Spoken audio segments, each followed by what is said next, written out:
George had grown tired of the same old bathtub frog and boat races. He needed new tub toys.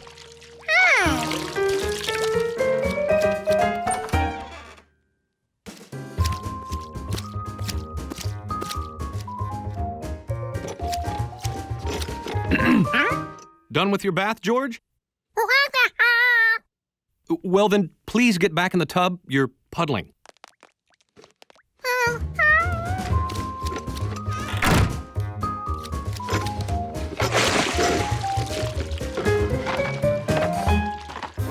This was George's box of stray stuff, none of which had ever been played with in the tub.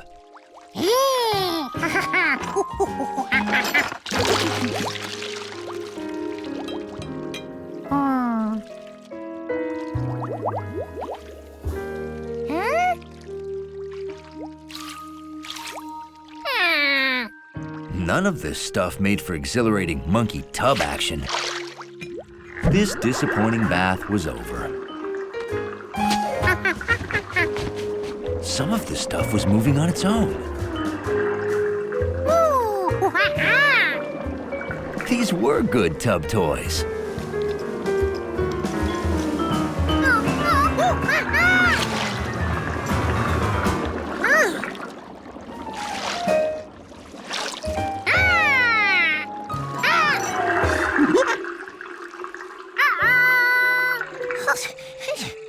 George wasn't sure how to get all that fun stuff out of the drain. It went down with the water, so logically, if he added more water, it should all float back up.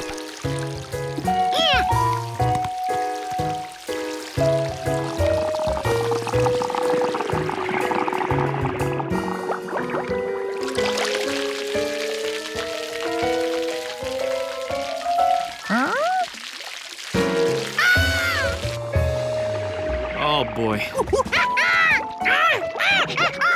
Just a second, George. Water's backing up into the sink, and I don't know why.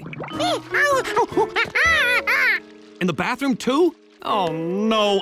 I'd better call the plumber.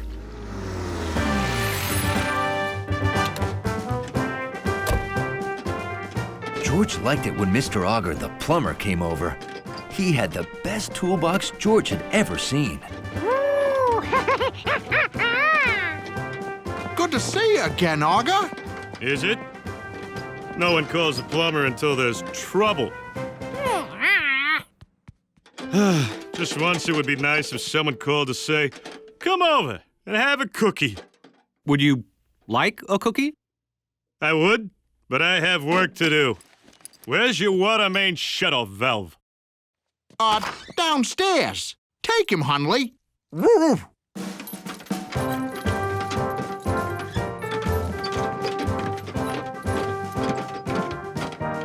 Hey, George, you can watch if you're curious.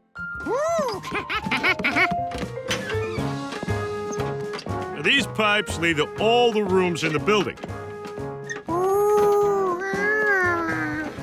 Some bring the water in, and some drain it out.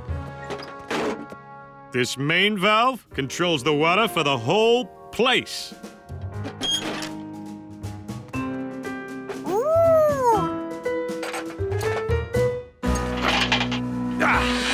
There. Now everyone's water is off until I turn it back on. It's like having a superpower.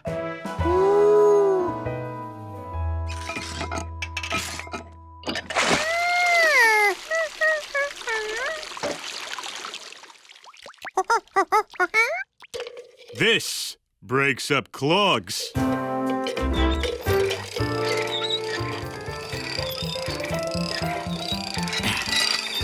Nothing there. Clogs can be evasive and mysterious foes.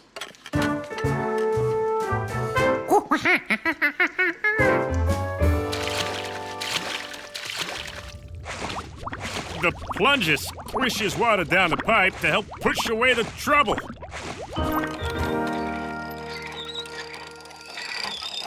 Ah, there! I have made contact! Clog located!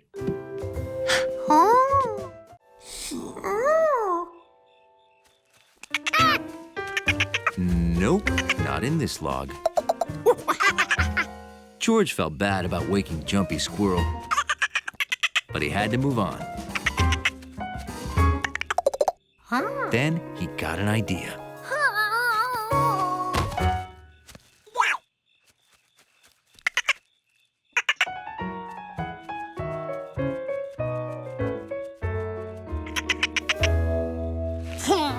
Playing possum had its uses.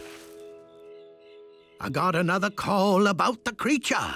This time, a stampeded cattle at Rankin's farm. But let me reassure the kiddies that this is all in fun. The creature's only a legend. I hope. George remembered that the possum liked fish sandwiches, so maybe it lived in water, like beavers.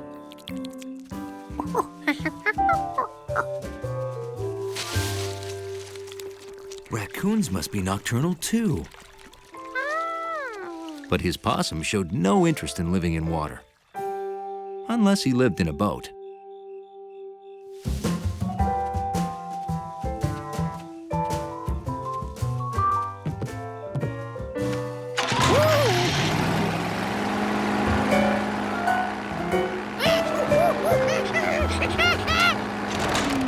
Clint, that lake creature seems to be stealing our boat. Maybe this possum's family lived in town. George held him high so he could help look.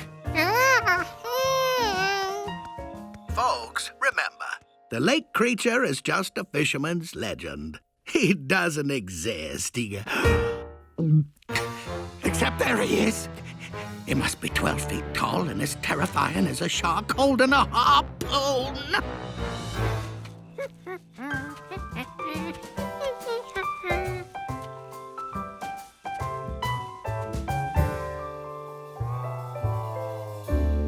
It was getting later and later, but George still hadn't found the possum's home.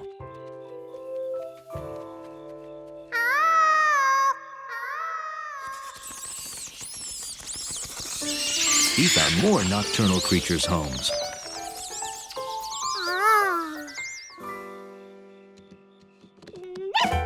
He found daytime creatures' homes too. But he couldn't find the possum's home.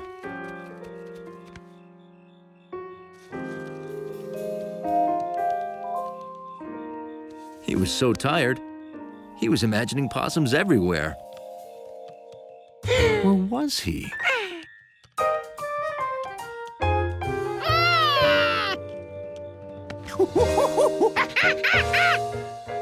The possum family lived in a tree.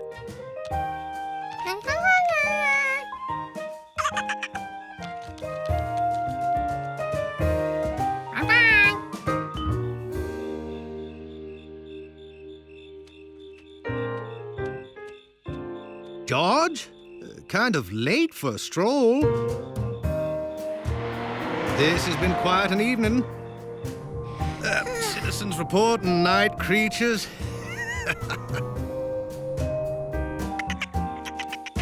George had seen night creatures too. Bill was right. There were a lot of them.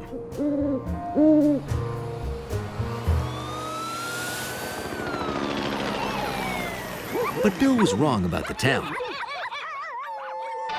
Lock your doors. No telling where the creature will appear next. It wasn't at all quiet at night.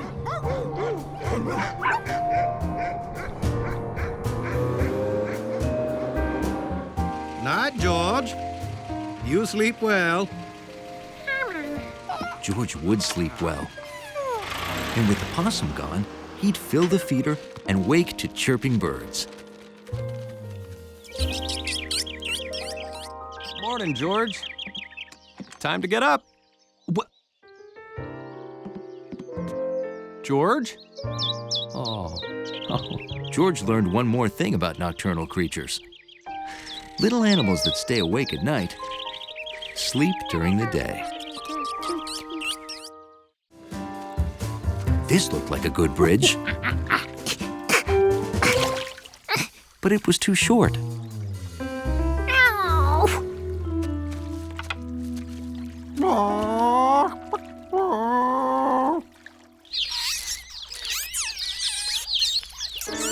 George was getting so hungry, it was hard to think.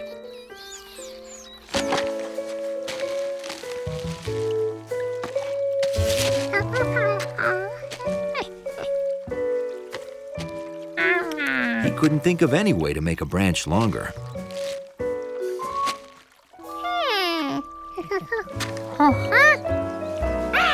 He could make this longer.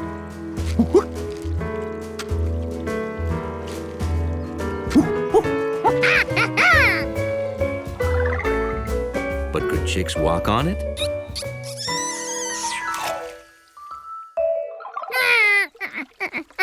He needed something wide and flat.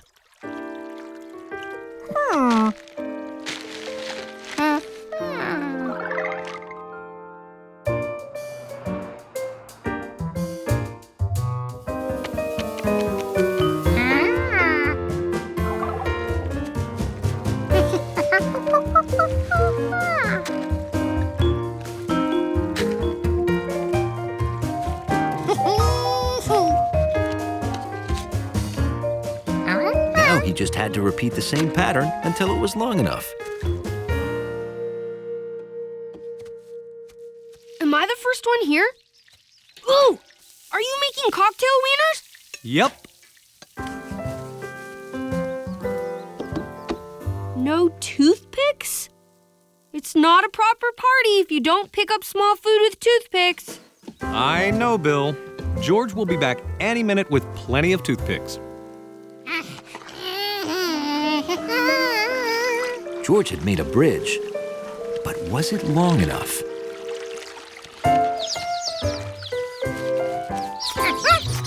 Now all the chicks had to do was walk across.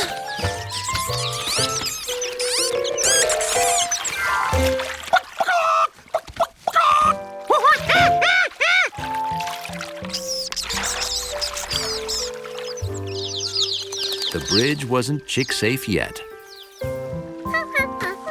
What could he do to make it safer? That bridge had sides made from triangle shapes.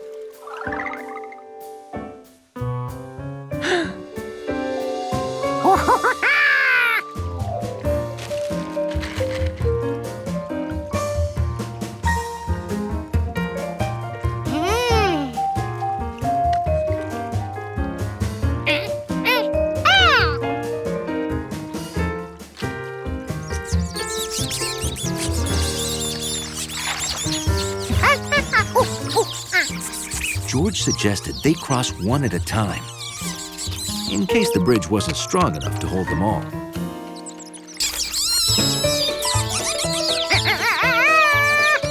But the bridge was plenty strong.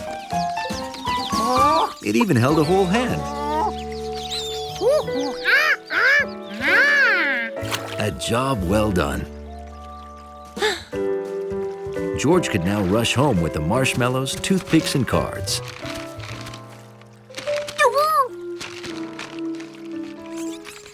Maybe not straight home.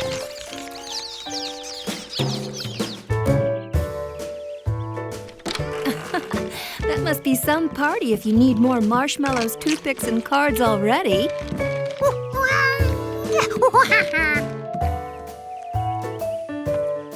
Now it's officially a party. Alrighty. We're going to play Go Fish. Yeah?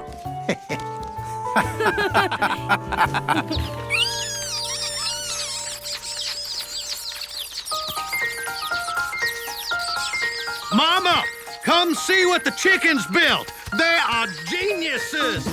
We better start looking at colleges. And that's how the Rankin's College Fund for Gifted Chickens got its start.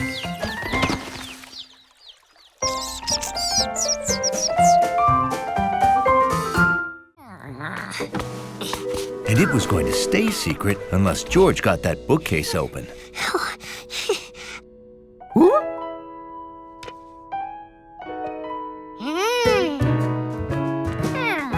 If leverage could push windows, maybe it could pull bookcases too. Maybe there were some things leverage just couldn't do. The more club you got between you and the ball, the farther the ball goes when you hit it. Maybe what George needed was a really, really, really long golf club. Or that big stick. Oh.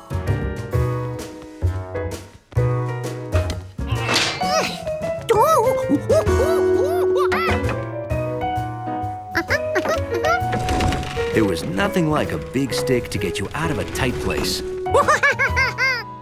Or into one.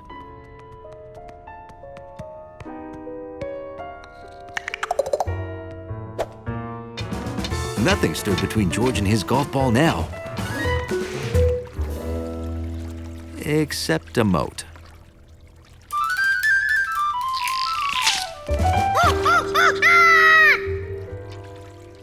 Luckily, George found a bridge. Unluckily, it was raised.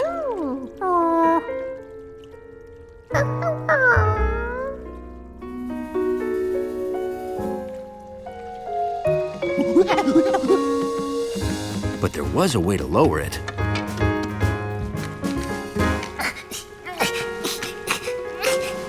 Which was stuck. If you could push windows and pull bookcases, maybe you could spin wheels too.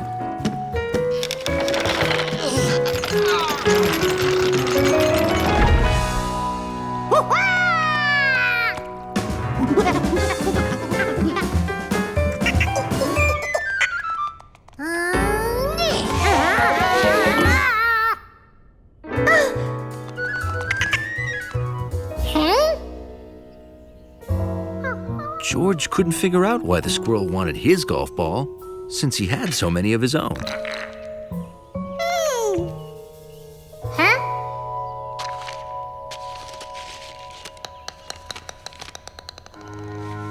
This looked just like the dragon Uncle Tam told the man with the yellow hat to look for.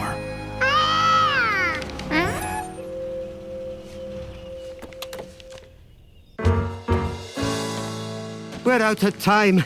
Give up. I have to give him the castle. I won't give up. Is this it? No, a dragon's in a red tam.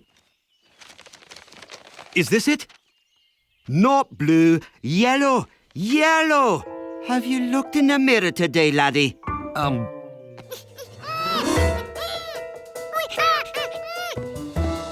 Master Tam, I'm here to claim the castle.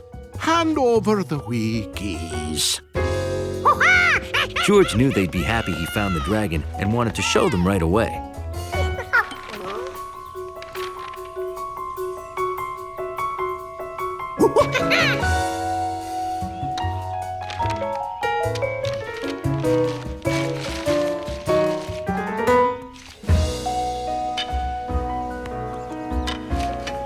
He needed as much leverage as he could get for this shot.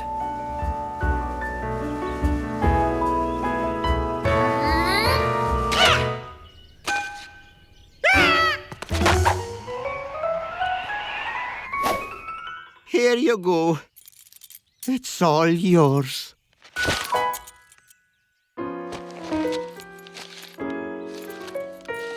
I cannot believe it. It's a deed. Where did that come from? Oh, this is great! They looked even happier than George expected. Not only did Uncle Tam get to keep his castle, but George had his first hole-in-one.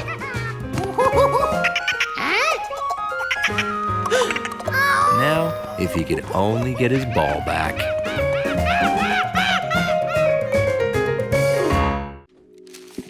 Nice web, George. Playing spider? All right, Spider Monkey. Here comes a big fly. Food didn't stick to the web. And the web couldn't stick to the wall because George was too heavy. There you go, Huntley. Maybe you should leave web making to the spiders. Huh, George? Don't worry. We'll clean this up. You get those to the park. Hurry. Hundley, don't lick the giant spider web. You don't know where it's been. Maybe a monkey making a giant web was just some impossible dream.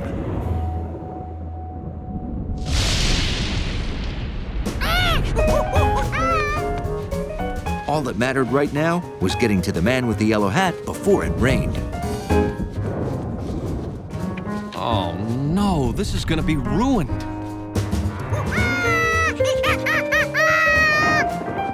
George! Are these to cover the statue? Wow! You even brought plenty of extra strong tape so it won't blow away. Thanks! You really saved the day.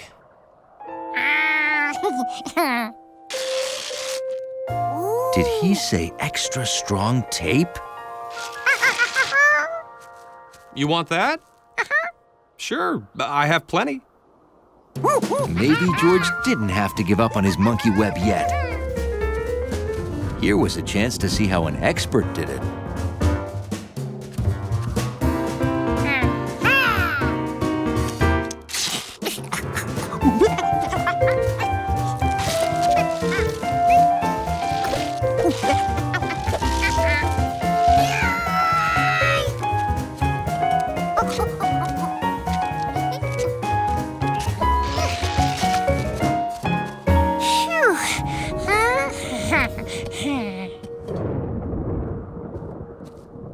George, let's get home before we get caught in the rain.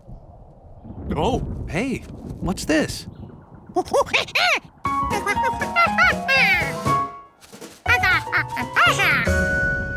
Well, that is a pretty good monkey web, George. It looked good, but could it catch anything? No!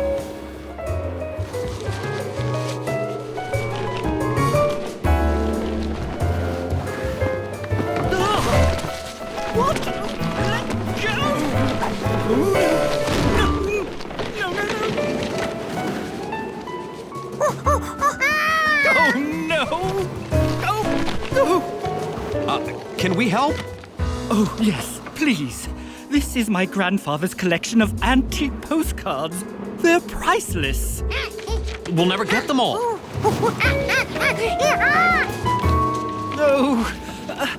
Oh, it's hopeless. The museum wanted to display them. Now they're going to be lost. Oh my, what luck that this big, sticky web thing was here. Oh, that wasn't luck. That was a monkey.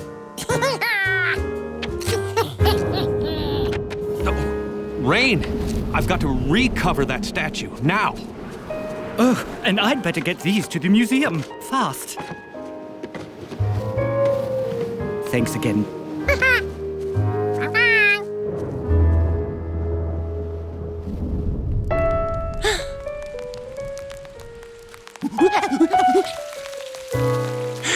The spider webs had to be saved from the storm, too.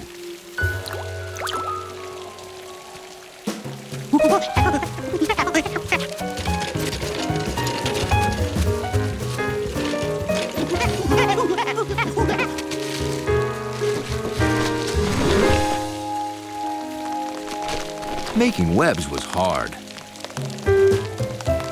George was impressed little spiders could do such amazing things. George got rid of the rainy day and gave him a sunny mountain view.